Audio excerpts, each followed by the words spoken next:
ओम नमो भगवते वासुदेवाय।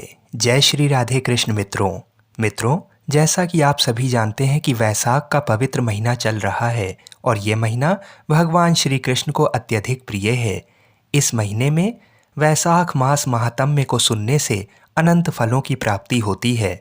तो आइए भगवान के चरणों का ध्यान करते हुए वैसाख मास महात्म्य के इस अध्याय की कथा को सुनते हैं। नारद जी कहते हैं, एक समय विदेहराज जनक के घर दोपहर के समय श्रुतदेव नाम से विख्यात एक श्रेष्ठ मुनि पधारे, जो वेदों के ज्ञाता थे। उन्हें देखकर राजा बड़े उल्लास के साथ उठकर खड़े हो गए और मधु पर्क आदि सामग्रियों से उनकी विधि पूर्वक पूजा करके राजा ने उनके चरण ओदक को अपने मस्तक पर धारण किया। इस प्रकार स्वागत सत्कार के पश्चात जब वे आसन पर विराजमान हुए, तब विदेहराज के प्रश्न के अनुसार वैसाख मास के महात्म्य का वर्णन करते हुए वे इस प्रकार बोले। श्रुतदेव ने कहा, राजन, जो लोग वैसाख मास में धूप से संतप्त होने वाले महात्मा पुरुषों के ऊपर छाता लगाते हैं, उन्हें अनंत पुण्य की प्राप्ति होती है। इस विषय में एक प्राचीन इतिहास का उदाहरण दिया करते हैं। पहले वंग देश में हेमकांत नाम से विख्यात एक राजा हो गए हैं। वे कुशकेतु के पुत्र, परम बुद्धिमान और शस्त्रधारियों में श्रेष्ठ थे। एक दिन वे शिकार खेलने में आसक्त होकर एक गहन वन में जा घुसे। वहां अनेक प्रकार के मृग और वराह आदि जंतुओं को मारकर जब वे बहुत थक गए, तब दोपहर के समय मुनियों के आश्रम पर आए। उस समय आश्रम पर उत्तम व्रत का पालन करने वाले सर्तरची नाम वाले ऋषि समाधि लगाए बैठे थे, जिन्हें बाहर के कार्यों का कुछ भी भान नहीं होता था। उन्हें निश्चल बैठे देख राजा को बड़ा क्रोध हुआ और उन्होंने उन महात्माओं को मार डालने का निश्चय किया। तब उन ऋषियों के 10,000 शिष्यों ने राजा को मना करते हुए कहा, ओ खोटी बुद्धि वाले नरेश, हमारे गुरु लोग इस समय समाधि में स्थित हैं।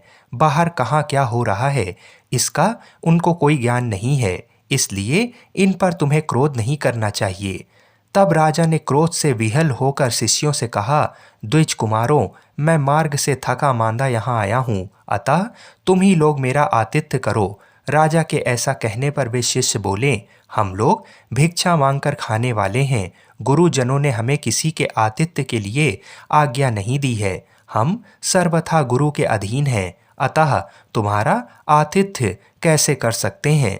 शिष्यों का ये कोरा उत्तर पाकर राजा ने उन्हें मारने के लिए धनुष उठाया और इस प्रकार कहा, मैंने हिंसक जीवों और लुटेरों के भय आदि से जिनकी अनेकों बार रक्षा की है, जो मेरे दिए हुए दानों पर ही पलते हैं, वे आज मुझे ही सिखलाने चले हैं। ये मुझे नहीं जानते, ये सभी कृतघ्न और बड़े अभिमानी हैं। इन आतताइयों को मार डालने पर भी मुझे कोई दोष नहीं लगेगा। ऐसा कहकर वे कुपित हो धनुष से बाण छोड़ने लगे। बेचारे शिष्य आश्रम छोड़कर भय से भाग चले। भागने पर भी हेमकांत ने उनका पीछा किया और 300 शिष्यों को मार गिराया। शिष्यों के भाग जाने पर आश्रम में जो कुछ सामग्री थी, उसे राजा के पाप आत्मा सैनिकों ने लूट लिया। राजा के अनुमोदन से ही उन्होंने वहां इच्छा अनुसार भोजन किया। तत्पश्चात दिन बीतते बीतते राजा सेना के साथ अपनी पुरी में आ गए। राजा कुशकेतु ने जब अपने पुत्र का यह अन्यायपूर्ण कार्य सुना, तब उसे राज्य करने के अयोग्य जानकर उसकी निंदा करते हुए उसे देश से निकाल दिया। पिता के त्याग देने पर हेमकांत घने वन में चला गया। वहां उसने बहुत वर्षों तक निवास किया। ब्रह्म हत्या उसका सदा पीछा करती रहती थी, इसलिए वह कहीं भी स्थिरता पूर्वक रह नहीं पाता था। इस प्रकार उस दुष्ट आत्मा के 28 वर्ष व्यतीत हो गए।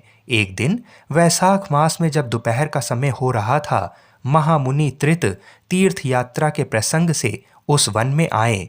वे धूप से अत्यंत संतप्त और तृषा से बहुत पीड़ित थे, इसलिए किसी वृक्षहीन प्रदेश में मूर्छित होकर गिर पड़े।